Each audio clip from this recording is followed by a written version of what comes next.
I think in the midst of us being tired and exhausted because we've been the go-getter, we've been the overachiever, many women, especially as we get into in these big ages, we become caregivers. So now we're the backbone of our family. If it doesn't get done, if I don't do it, I think there's a moment of burnout that takes you into breakthrough.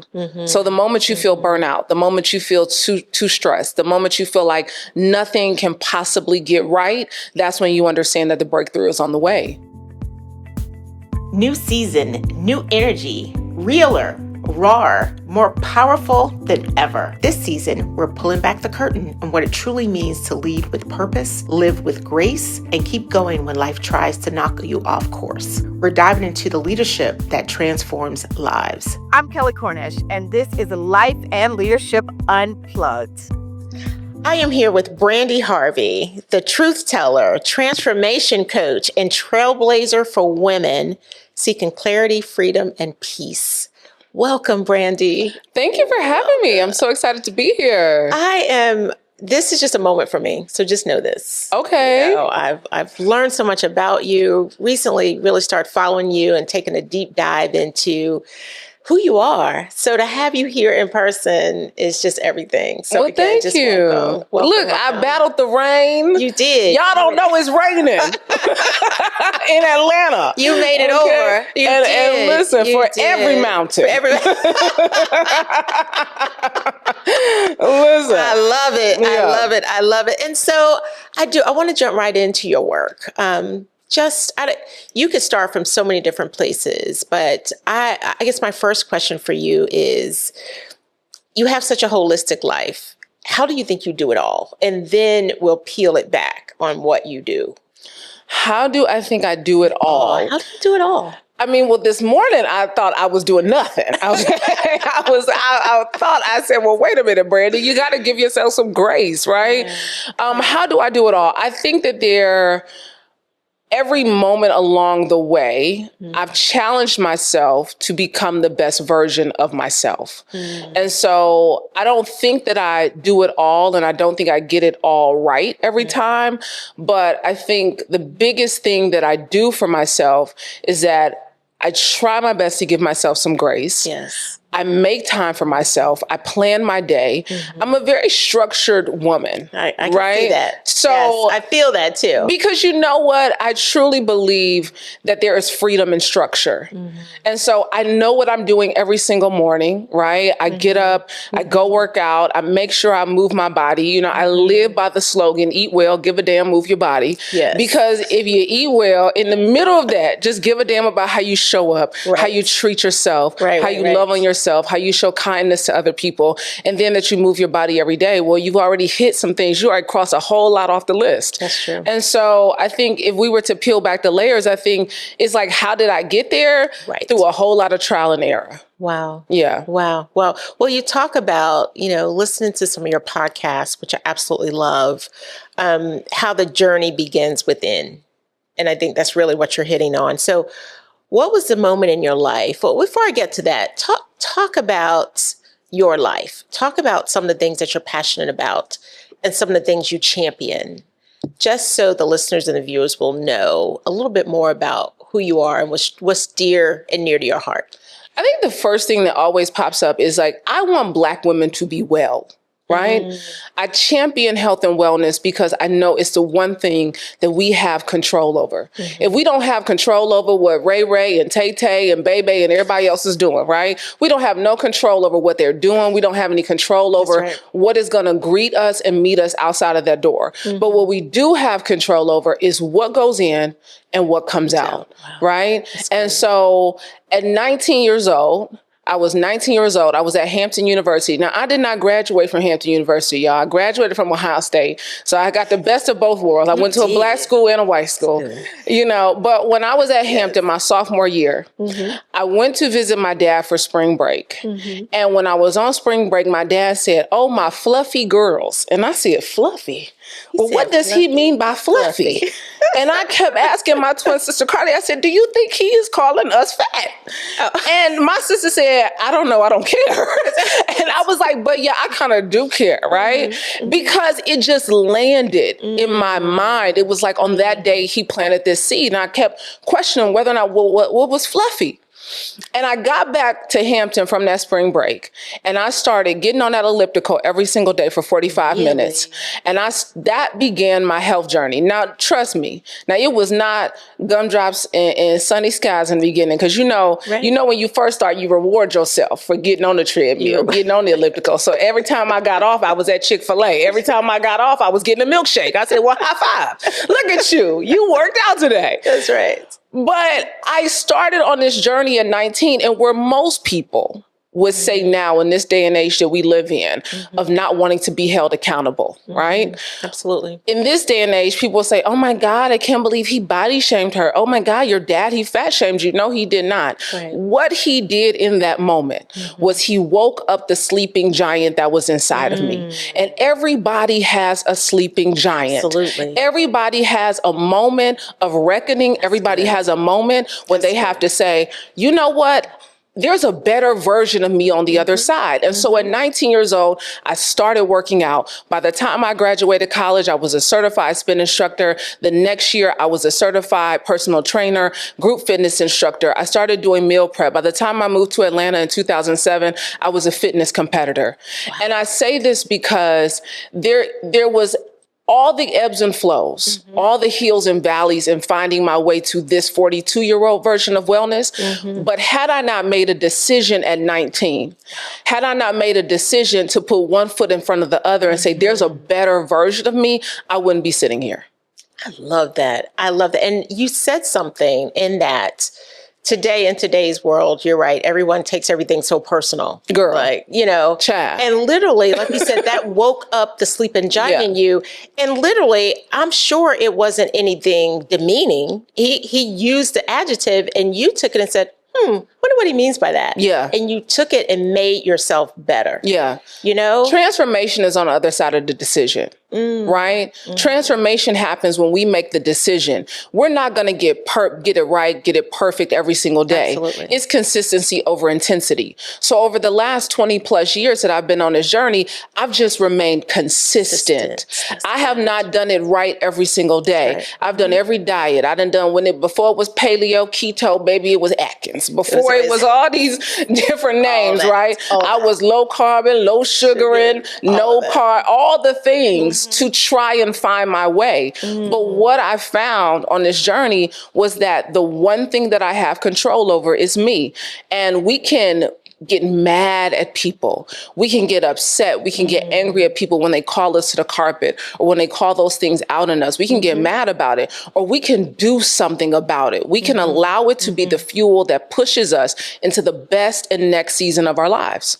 And that's what you did. Absolutely. I love it. And I'm still going. And I wish you would. I wish you would try to stop me. And, you know, when people describe you or they look at your content, it is about empowerment. I mean, your story alone, you are a living testimony of if you take something and do something with it, it can literally transform your life. Yeah.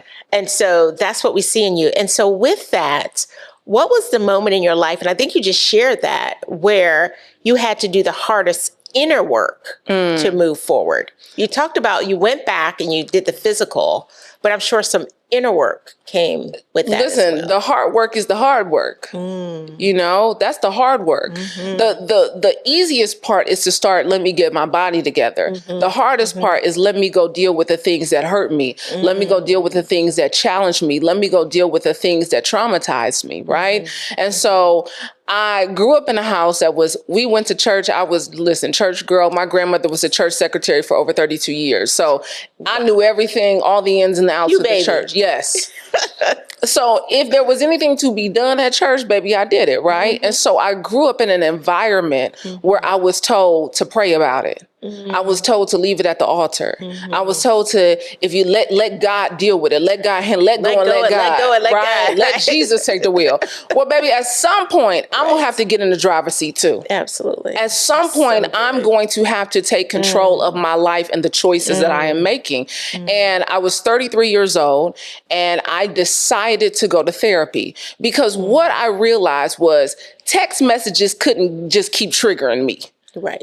That's right. And some of us out here getting triggered in ways and going off these emotional deep ends because we refuse to deal with the underlying things. And at 33, I made a decision to go to therapy. And when I started on that journey, there were things that I uncovered about neglect or abandonment or those moments where I felt like I wasn't good enough, that I didn't think I was enough. Yes. All the seeds that even when people say words don't hurt, words leave an indelible mark on people, right? They leave these marks on people, that the scars that we just can't quite seem to shake and heal ourselves from. And so all of those moments I start to uncover and unpack when I was in therapy.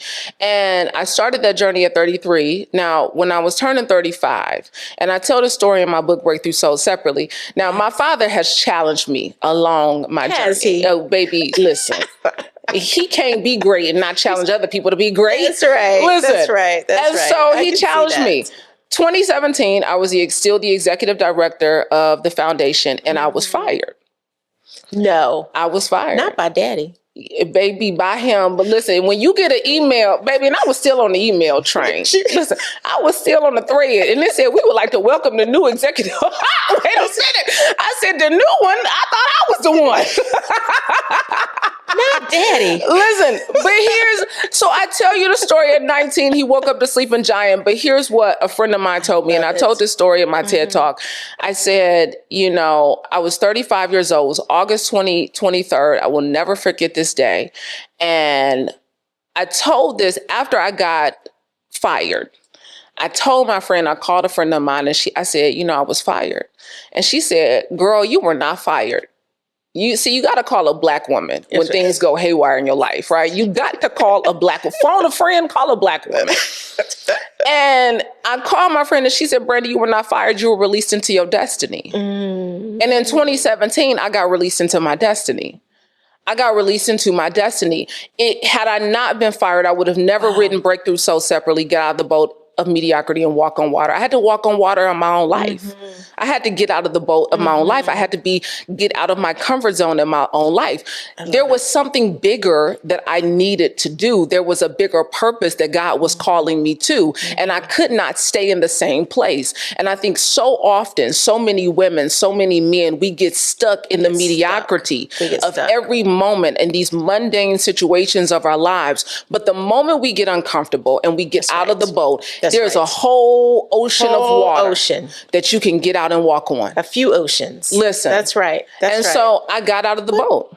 Brandi, I'm listening to you, and what I love about what you're saying is your dad, both times we talked about situations, your dad was almost like that catalyst. Yes. Yes. But in a way that people wouldn't expect it to be the catalyst.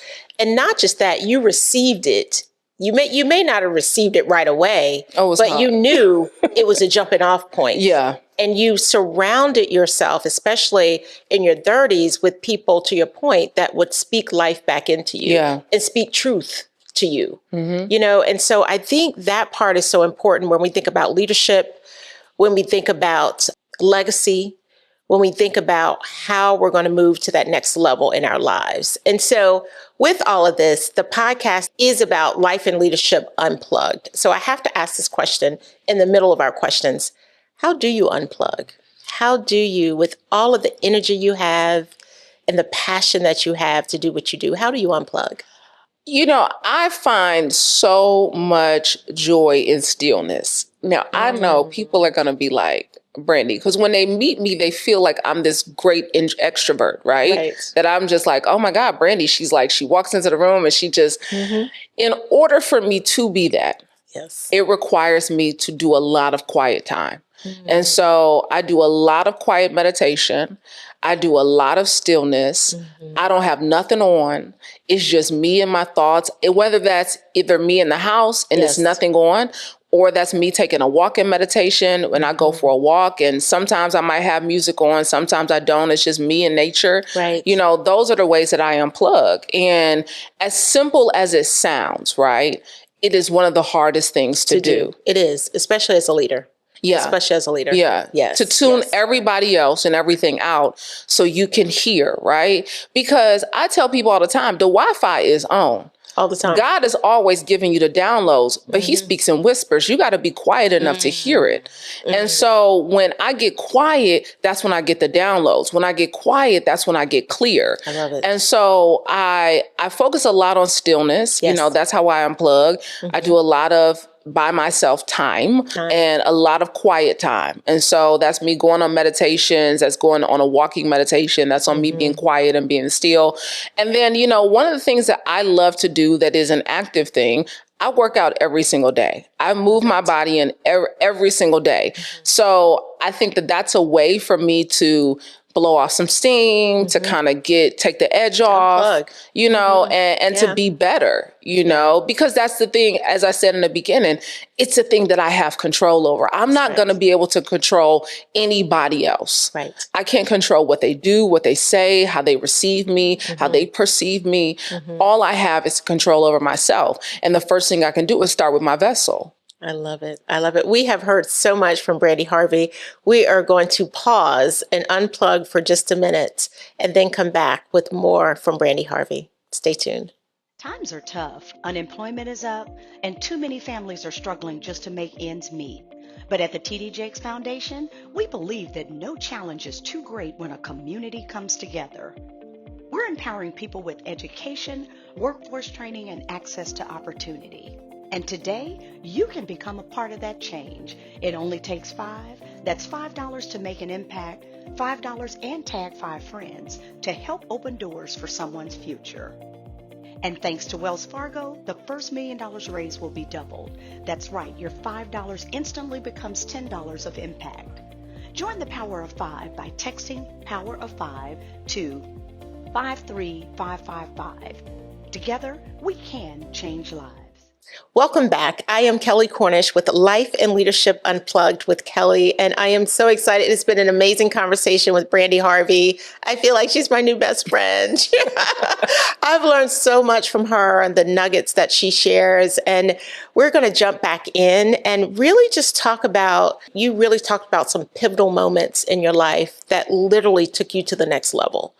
And so I think we're all to your point, we're like one decision, one thought, one move, one level away from a breakthrough that can change your life. When some women go through things, some of the things we want to do, you know, I love a good new bag. I will admit that. I love that. Retail therapy is a thing for me at times. But, you know, rather than thinking about it that way, if something has happened in your life, what is something that you think is maybe a sign that a breakthrough is on the way?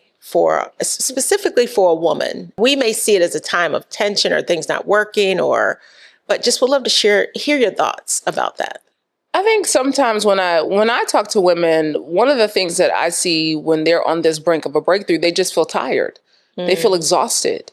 They feel like nothing's working. And I think in the midst of us being tired and exhausted because we've been the go-getter, we've been the overachiever, many women, especially as we get into in these big ages, we become caregivers. So now we're the backbone of our family. If it doesn't get done, if I don't do it, I think there's a moment of burnout that takes you into breakthrough.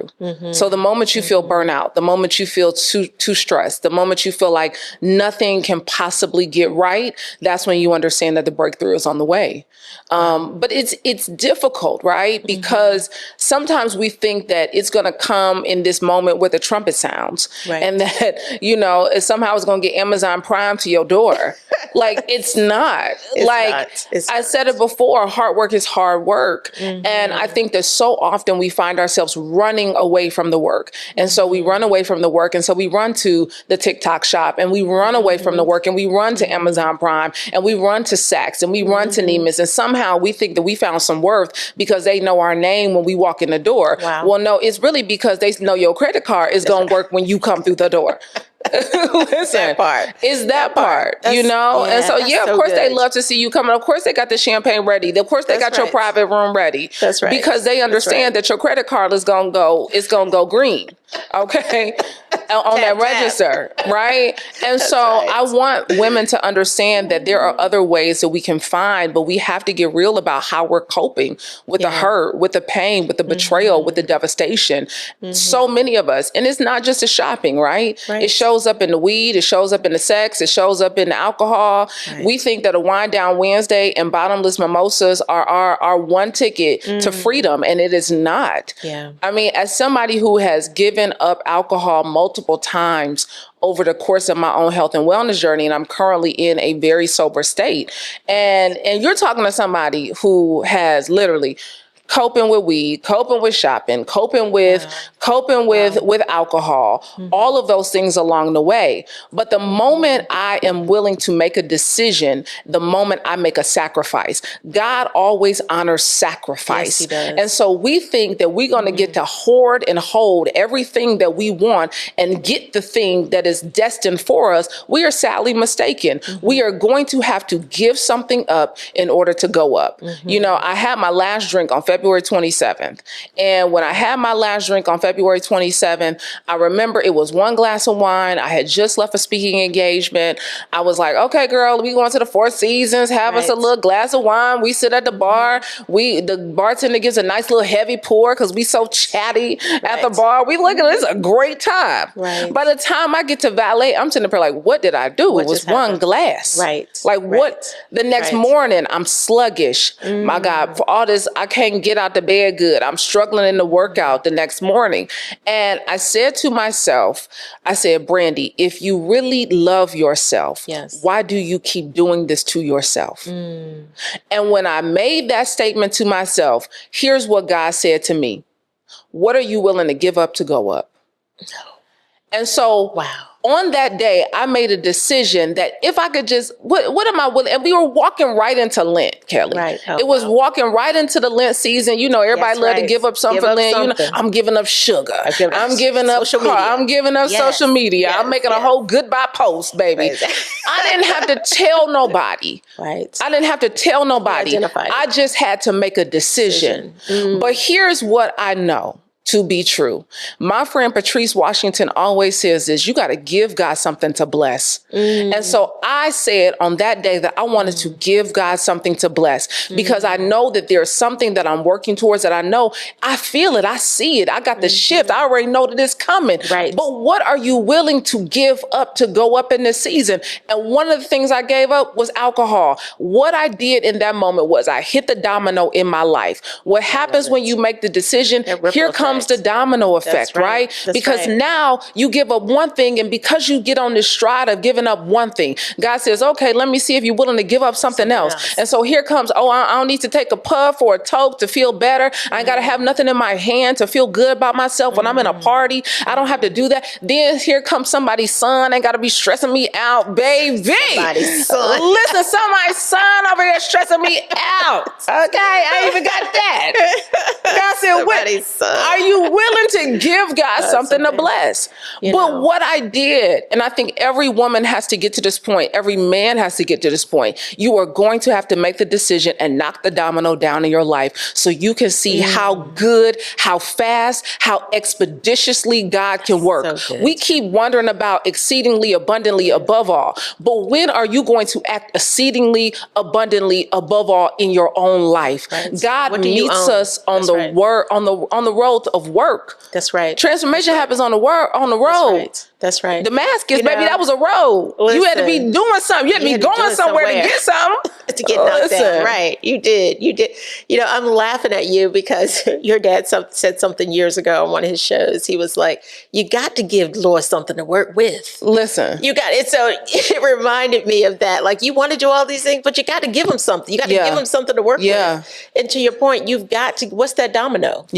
What is that domino that you're going to turn over to have that ripple effect? And so, and your life is just living, you're a witness of, if you do this, because it is an exchange. It is an exchange. And so Such great information for women, and not just women, anybody, anyone. We have to really think about, and that's the inner work that you're talking about.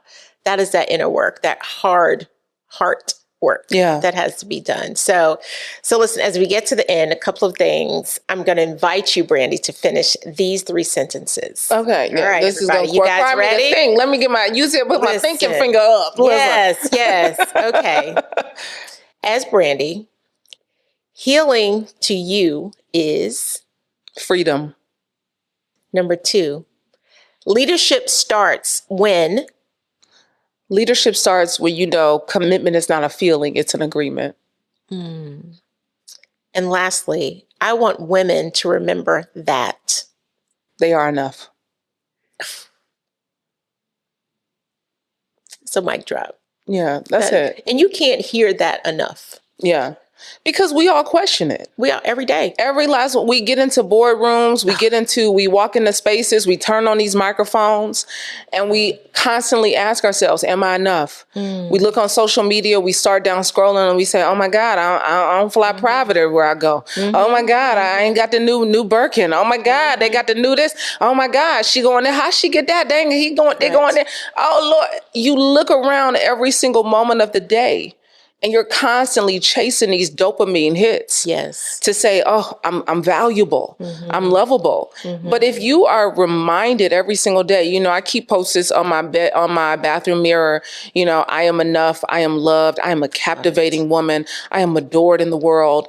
Every time I walk out of my house, I know that I'm going to encounter a loving space. I know that I'm going to be captivating. I know that I'm already good, whole, special, kind, enough. I am worthy of it all. And so because I remind myself that when I get met with opposition, when I get met with adversity, when I get met with these moments that require my resilience, I already know I got everything it takes. I love it. This has been awesome. That's all I could. It's so many other words, but I'll just leave it at awesome. And I just want to thank you. And I want to share, I end my podcast with my hope for you. After I hear your story and I listen to your passion, and I'll just see how God continuously moves you from faith to faith and just from level to level. And it's just so inspiring. So Brandi, Harvey, my hope for you is that you continue to be that light that needs to shine everywhere. Every room you walk into, every conversation you have, every podcast you host, continue to do what you have been called to do. I think that every mountain that you have climbed has just been placed there for you to take someone else to that next level. Yeah. We know that things don't happen to us, they happen through us. And you are definitely a witness where life has happened and continues to happen through you. So you can continue to be a vessel for women, especially women, but just anyone that just needs that encouragement and knows that if I continue to stay hopeful and continue to believe in myself, then things will be better on the other side. Amen. And if you do the inner work. So continue your message. That is my hope for you. Well, I got to counter, right? I got to give you a hope. Yes. For you. Kelley, as I'm sitting here, my hope for you is that you continue to be brave. Because I think it takes an amazing amount of courage and bravery to turn on these microphones, right? To be in a corporate space, to challenge yourself out of your comfort zone, to become a podcast host, to hold space for people who have not journeyed the same way as you. And so my hope for you is that you continue to put on your armor every single day, and that you get in front of this microphone and this camera and show courage to other women who are in spaces who want to challenge themselves to break out of that boat and walk on water. I love it. Thank you. Yeah. Thank you. This has been Brandi Harvey, our amazing guest on Life and Leadership Unplugged with Kelley.